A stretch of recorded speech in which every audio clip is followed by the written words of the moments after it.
বাংলাদেশের তরুণরা বসে থাকবে না ইনশাআল্লাহ।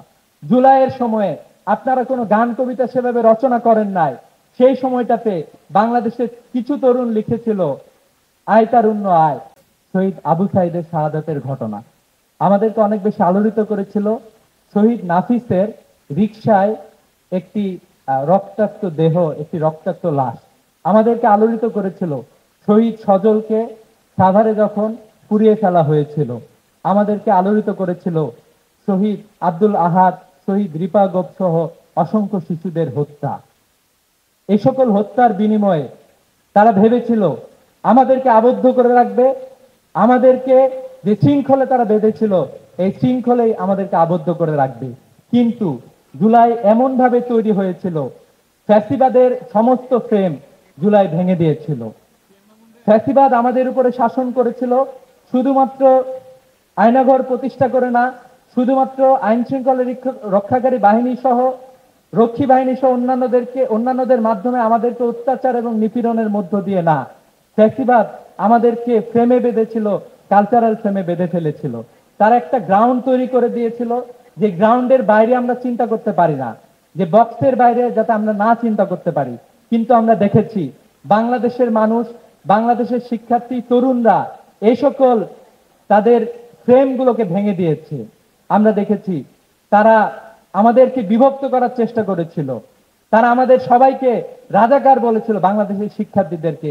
কিন্তু আমরা দেখেছিলাম যে ঢাকা বিশ্ববিদ্যালয় সহ বাংলাদেশের অসংখ্য শিক্ষার্থী সেদিন বলেছিল তুমি কে আমি কে, রাজাকার রাজাকার, তোমাদের যে ফ্রেম তৈরি করেছো সেই ফ্রেম আমরা ভেঙে দিলাম, এই স্বৈরাচারীর কোনো তকমা আমরা নিচ্ছি না।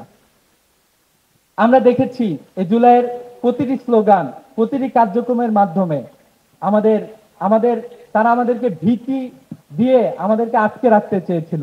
কিন্তু আমরা দেখেছি, আমরা বলেছিলাম যে যখন আমাদেরকে গুলি করা হয়েছিল আমরা তখন বলেছিলাম যে বুকের ভিতর অনেক ঝড়, বুক পেতেছি গুলি কর। আমরা কাউকে কোনো কিছু ভয় পাই নাই। জুলাই আসলে আমাদেরকে এভাবেই সামনের দিকে এগিয়ে যেতে দিয়েছে।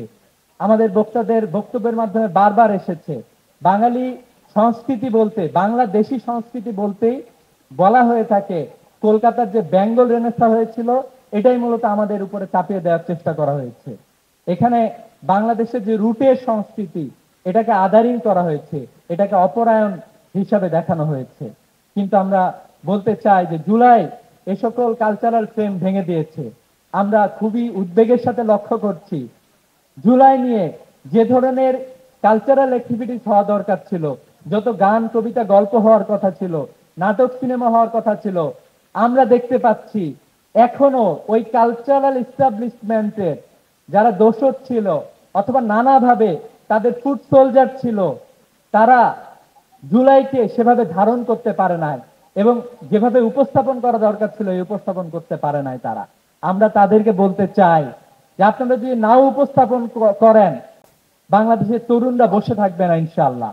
জুলাইয়ের সময়ে আপনারা কোনো গান কবিতা সেভাবে রচনা করেন নাই, সেই সময়টাতে বাংলাদেশের কিছু তরুণ লিখেছিল আয় তারুণ্য আয়,